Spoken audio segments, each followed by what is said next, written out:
Prince du Mandé, nous allons vous faire le récit de son enfance douloureuse. Regarde ton cher fils. Un roi à 4 pattes?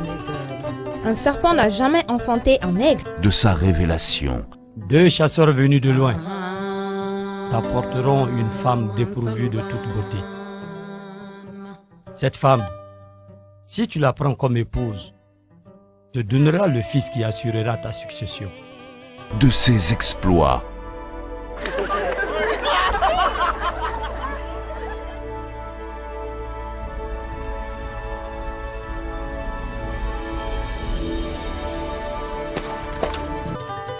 L'histoire d'un prince, né infirme qui sauva son royaume. Il se dresse désormais un jeune prince du Mandé.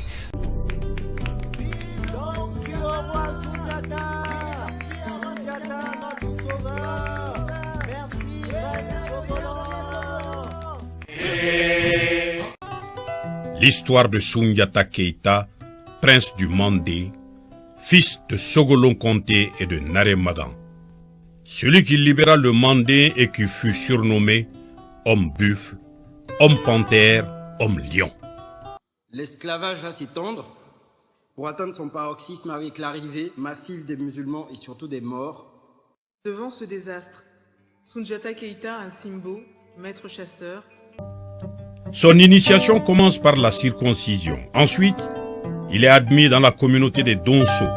Et pour mettre fin à ce crime odieux, devenu un fait banal avec l'expansion de l'islam, que les chasseurs et les tenants de la religion traditionnelle vont se mobiliser pour l'abolir. Pendant plus de 5 ans, Soundiata va mobiliser la grande majorité de ses confrères chasseurs du Ouagadou, du Sahel, des rives du lac Debo et du Sénégal, constituant ainsi la grande armée de libération du Mandé contre la tyrannie de Soumaoro. Les batailles et les victoires se succédèrent, dans la grande plaine de Krina d'abord, puis à Sibi, Kri et Narena, où l'armée du Soso fut anéantie. Bravo mon neveu, mais doucement, c'est un entraînement. Il devient de plus en plus fort. Il va d'exploit en exploit. Le peuple commence à se rappeler la prédiction des sorciers du vivant de son père. Un jour, pendant sa partie de chasse, Soundiata rencontre une jeune fille du nom de Finta. Il lui sauve la vie en tuant le lion qui s'apprêtait à la dévorer. Les deux lient une amitié et cultivent un amour réciproque. De retour à Dakadjalan en 1212, Soundiata et ses confrères élaborent le serment des chasseurs, Tozolu Kalikan, communément appelé charte du Mandé, visant à abolir à tout jamais l'esclavage et la traite. Ils créèrent à cet effet un triangle d'Ankou, lieu de culte par excellence des chasseurs, où ils jurèrent en ces termes. Tant que nous détiendrons le carquois et l'arc, aucun malinqué ne sera désormais réduit en esclavage, a fortiori vendu ou troqué contre du sel gemme ou des chevaux.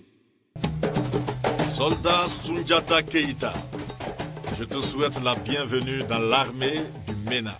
Chasseur mystique du Mandé. Il s'initie au secret de la sorcellerie et de la magie et devient Simbo ou maître chasseur.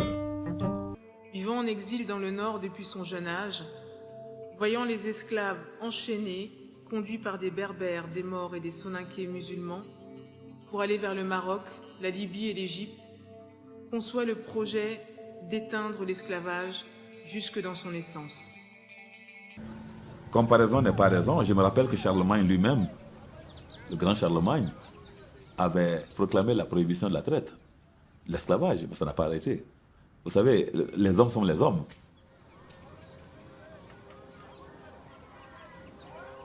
La tradition orale fait de Soundiata Keita le fondateur de l'identité malienne et le symbole de la prospérité du pays.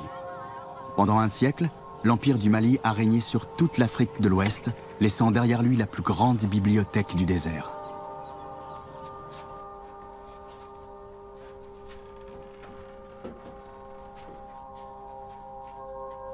À Tombouctou, l'histoire se loge derrière les murs des maisons où sont conservés près de 360 000 manuscrits du Moyen-Âge. Ces trésors sont la propriété des riches familles locales.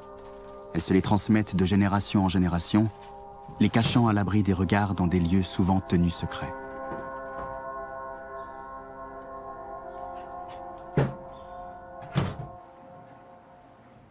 Menacés de destruction, des dizaines de milliers de manuscrits sont actuellement en cours de restauration.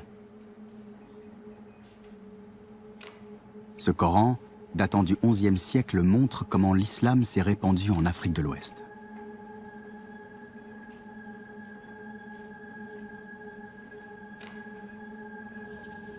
Au gré des contacts marchands entre arabo-berbères et élites africaines, la culture musulmane se diffuse petit à petit parmi les populations du Sahel, au point que Soundiata Keïta impose l'islam comme religion officielle de l'Empire du Mali.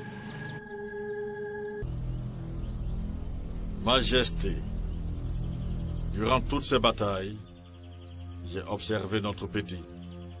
Il est devenu un vrai guerrier et en très peu de temps le meilleur de tous nos guerriers. Mieux, il est devenu un leader. C'est donc rassuré et fier que je prends ma retraite en confiant le commandement de notre armée à notre cher neveu et désormais général Soundiata Keïta.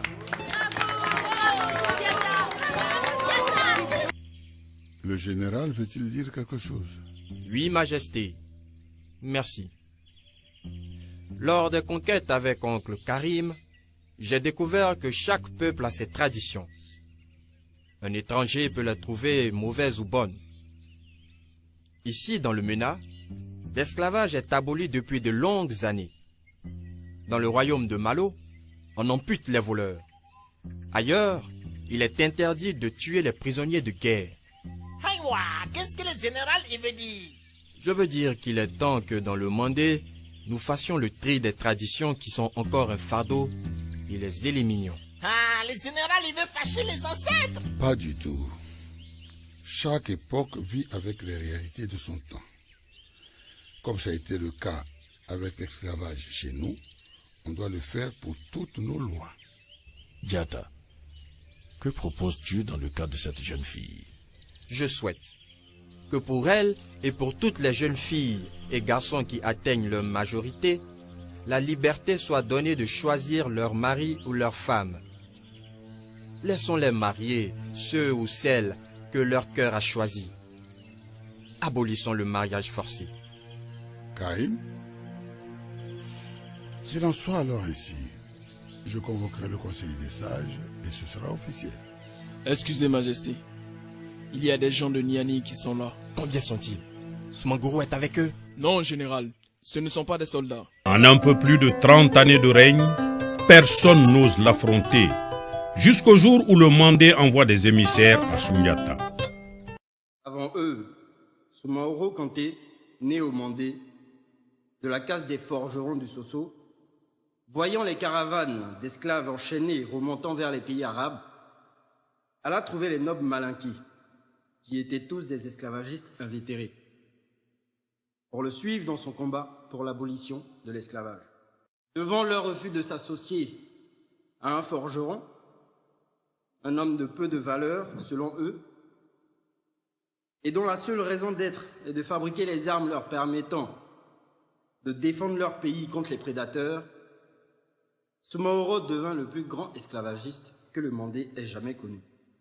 Il revint du nord avec une armée jusque-là inconnue des Malinqués et détruisit les plus grandes métropoles de ce pays, dont Sobé, Bali, Niani Kurula, Dakadjalan et surtout Karatabougou, la cité aux 60 quartiers fortifiés, patrie de son neveu Fakouli Doumbia, le général en chef de ses armées qui venait de rompre avec lui.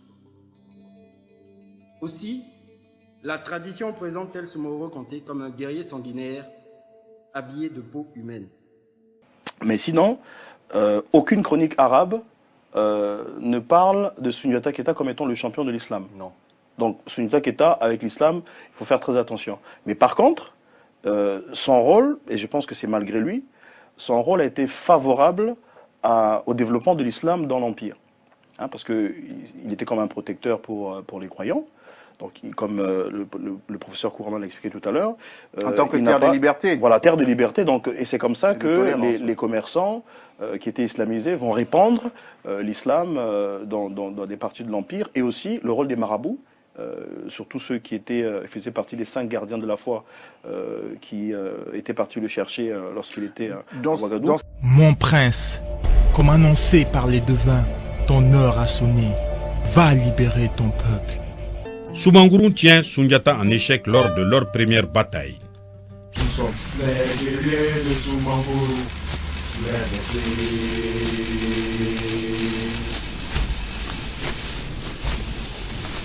Son ami Kamalin Kende, prince de Mema et unique héritier du trône, est tué dans la bataille.